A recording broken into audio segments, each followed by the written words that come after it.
A horrifying crime scene unfolded in Canaveral Groves, Florida, when authorities discovered 4 victims, including a teenage girl, murdered in their home. The suspect? A man with a history of violence and a chilling connection to one of the victims. A father, a broken past, and a night that would end in unimaginable bloodshed. What really happened inside that house? And what drove Domenico Gigante to commit such a brutal act? Let's go back to the beginning. Our agents arrested Domenico Claude Gigante, age 36, of Rockledge, Florida. He was charged with 4 counts of premeditated first-degree murder on a warrant signed by Judge David Koenig that obviously has no bond. Folks, I'm going to tell you that this is an extremely violent individual with an extremely violent past dating back as far as 2005, who should have never been on our streets where he could take the lives of this entire family. Canaveral Groves, a small, unassuming community in Florida. The kind of place where neighbors wave from their driveways and families settle in for quiet evenings. But on March 1st, 2023, that peace was shattered. Inside a modest home on Allen Shepherd Avenue, authorities made a gruesome discovery. 4 people executed in cold blood. Among them was 63-year-old Glenda Terwilliger, her daughter's partner Michael Watson, her daughter Constance Terwilliger, and Constance's 15-year-old daughter Kira. Kira was just a high school freshman, a bright young girl with her entire life ahead of her. But the man accused of ending her life? Her own father, Domenico Gigante. A 36-year-old man with a violent past, Gigante wasn't a presence in Kira's life. He had been estranged for years. But on that night, he didn't just return, he brought terror with him. The murders shocked the community, but as investigators dug deeper, the case would take a turn no one saw coming. What drove this man to kill his own daughter, along with 3 others? And was there any warning before the bloodshed?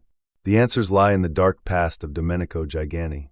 To understand the depth of this tragedy, we must first know the lives that were taken. For individuals, each with their own stories, dreams, and connections, bound by family and torn apart by violence.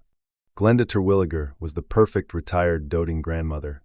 At 63, recently retired, she lived with her daughter and grandchildren. She was enjoying her golden years, often found tending to their beloved garden. Friends describe her as a pillar of strength and warmth, always ready to lend a helping hand. Michael Watson, 36, in a relationship with Constance, and father to the 2 surviving boys, 6 and 9 years old at the time. Described as a devoted father, Michael was known for his unwavering love and dedication to his boys. He had hopes of giving them a strong foundation, ensuring they had the opportunities he never did.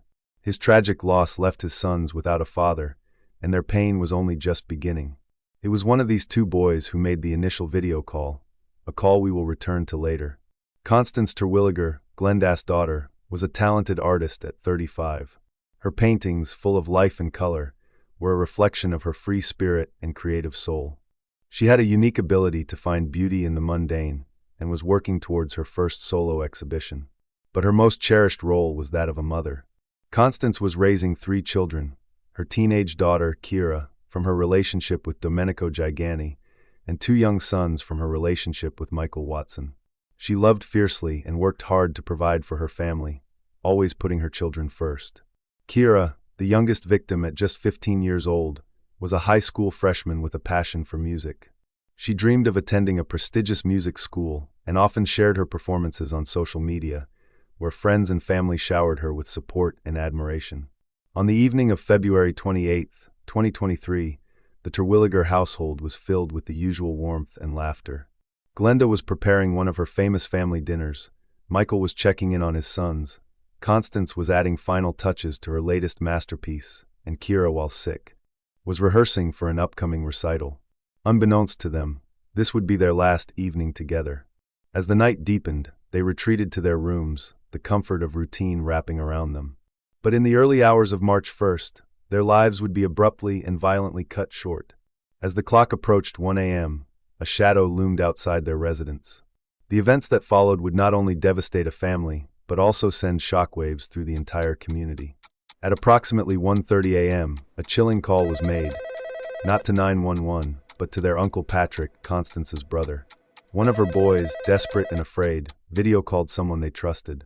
The boy, his voice shaking, told his uncle that something terrible had happened inside their house. Patrick, recognizing the fear in the child's voice, immediately wasted no time rushing to the scene. Keeping the child on the video call, Patrick raced to the home, fearing the worst. When he arrived, his heart pounded as he saw the front door broken. What he found inside would haunt him forever. Michael Watson was the first thing he saw, lying face down in a pool of blood, just a few feet inside the house. Only steps away, he found his sister, Constance Terwilliger, her body sprawled face up, riddled with multiple gunshot wounds. The sight was devastating, but the horror was far from over. As he moved through the home, he found his mother, Glenda Terwilliger, lifeless in her bedroom. She had been shot in the head as she slept, an execution without mercy. And then, the most gut-wrenching discovery, 15-year-old Kira Terwilliger, found in her room, shot 3 times. The family had been wiped out in cold blood. But miraculously, the 2 young boys had survived. Patrick quickly called the police, saying, "Oh my God, they're all dead. There's blood everywhere, my niece, my sister, my mother." Sheriff deputies arrived at about 2 a.m. and quickly secured the area by condoning it. When they entered the house, they were met by a cold-blooded and methodical execution. One deputy described it as the worst thing he had ever seen. After the bodies were carried away, officers secured search warrants for the home and started to go into and around the home Wednesday afternoon. Multiple patrol cars, including crime scene vans and animal control vehicles, were parked along the roadway leading to the crime scene. Detectives quickly turned to the surviving boys for answers. Who could have done this? And why?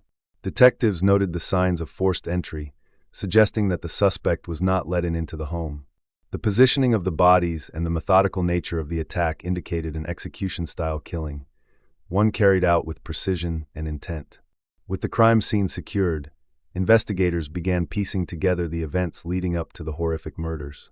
Initial suspicions naturally fell upon those closest to the victims. Our first priority was to identify any individuals with immediate access to the home, the deputy said.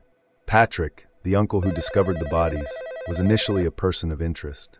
However, the video call from the surviving child, coupled with confirmation of Patrick's presence at his own home during the time of the murders, quickly ruled him out as a suspect. Attention then turned to a neighbor with a prior criminal record. Yet, upon investigation, it was confirmed he was out of state at the time, eliminating him from suspicion. During interviews with Patrick and the surviving child, one name surfaced repeatedly: Domenico Gigante, the estranged father of 15-year-old Kira. If you're captivated by true crime stories and want to stay updated on the darkest cases, be sure to subscribe to the channel and turn on notifications. We release in-depth crime documentaries just like this one, uncovering the chilling details behind real-life mysteries. Don't miss out. Hit that subscribe button now. To understand the depths of this tragedy, it's essential to delve into the history of the man at its center, 36-year-old Domenico Gigante. Gigante's criminal history spans several years, marked by violent and disturbing incidents. He was arrested for domestic violence and battery. He was charged in 2008 with multiple counts of animal cruelty, including the brutal killing of a dog by slamming its head on a table and breaking its neck and stabbing another dog. He also faced charges of aggravated battery with a deadly weapon and aggravated assault in 2012. Despite this extensive history of violence, details about Gigante's early life, education, and personal background remain scarce. What is evident, however, is a pattern of aggression that escalated over time, culminating in the horrific events of March 1, 2023. This progression of violence raises critical questions about the systems in place to monitor and rehabilitate repeat offenders. Could more have been done to prevent this tragedy? And how can future incidents be averted? Gigante had been out of his daughter's life for years. So what could have led him to this unspeakable act? As investigators dug deeper, they uncovered a past filled with violence, anger, and a motive that would soon come to light. The boys recounted instances when Gigante visited the home, leading to heated arguments. Kira, feeling abandoned, often confronted her father. She confided in family about his unpredictable rage during their limited interactions, expressing fear of his volatile temper. The investigation gained momentum when detectives discovered a surveillance camera mounted on a nearby house. The footage revealed a white Dodge pickup truck arriving at the victim's residence in the early hours. What the footage revealed was chilling. Moments after the vehicle's arrival, Gigante can be seen coming out with a shotgun. Then the sound of a door being forcefully breached is heard through the quiet street, followed by gunshots and a woman's scream. The footage then captured Gigante getting back into the truck and departing at 1:23 a.m. Not indicating he was a person of interest, deputies went to Gigante's house to inform him of his daughter's death. Gigante displayed a surprising lack of emotion and was initially reluctant to accompany officers. His roommate encouraged him to comply, and both men changed clothes before heading to the station in separate patrol cars. During questioning, the roommate disclosed a chilling conversation from the previous night. Gigante had expressed frustration over his strained relationship with Kira, stating, "I guess I'm going to go over there and kill them all." This alarming statement, however, was not reported at the time as the roommate thought it was just a normal rant. Furthermore, as they prepared to leave for the station while inside the house, he confronted Gigante and asked him if he killed them. Gigante admitted to him that he had shot Kira 3 times. This critical information, combined with the surveillance footage, provided investigators with the evidence needed to charge Gigante with the quadruple homicide. First-degree murder on a warrant signed by Judge David Koenig that obviously has no bond.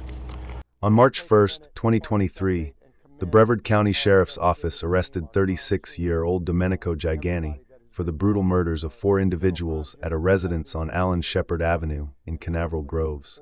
Gigante was charged with 4 counts of first-degree premeditated murder. The victims were identified as 63-year-old Glenda Terwilliger, 36-year-old Michael Watson, 35-year-old Constance Terwilliger, and 15-year-old Kiara Terwilliger. Following his arrest, Gigante was held at the Brevard County Jail Complex without bond. On March 29, 2023, a Brevard grand jury formally indicted him on the charges, making him eligible for the death penalty. Prosecutors cited the cold, calculated, and premeditated manner of the murders as justification for pursuing the death penalty. The 4 deaths were the deadliest single homicide case in Brevard since May 2012, when a Port St. John mother shot and killed her 4 children, and then killed herself. Domenico Gigante had extensive criminal record. This is an absolutely horrific crime. The person responsible for this had no regard for human life, not even for their own flesh and blood, said Sheriff Wayne Ivey. This is an extremely violent individual with an extremely violent past dating back as far as 2005, who should have never been on these streets where he could take the lives of this family, Ivey said, flanked by homicide agents, during a statement made on social media. Ivey called the bloody crime scene, with shell casings found around some of the bodies inside the single-story concrete home, horrific, but an isolated event. Ivey discussed Gigante's criminal record between 2005 and 2012, including domestic violence, assault, and 1 charge of animal cruelty. He actually killed a dog by slamming his head on a table and breaking his neck, then stabbing another dog, Ivey said. "Our team developed him as a suspect through various leads and evidence," the sheriff said Wednesday. In the only visit by his roommate, Gigante asked him if he ratted him out. The roommate replied that he had to, as what Gigante did was sick and inhumane. As the legal proceedings unfold, the community remains in mourning, seeking justice for the innocent lives lost in this tragic event. Will justice truly prevail? Will the death penalty bring closure to those left behind? Or is this just another chapter in a cycle of violence that began long before that fateful night? What are your thoughts on this case? Do you believe justice will truly be served? Let us know in the comments below. And if you're fascinated by true crime, make sure you subscribe and hit the bell icon to never miss an upload. We have more gripping stories coming soon, shedding light on cases that deserve to be told. Stay safe, stay curious, and we'll see you in the next one.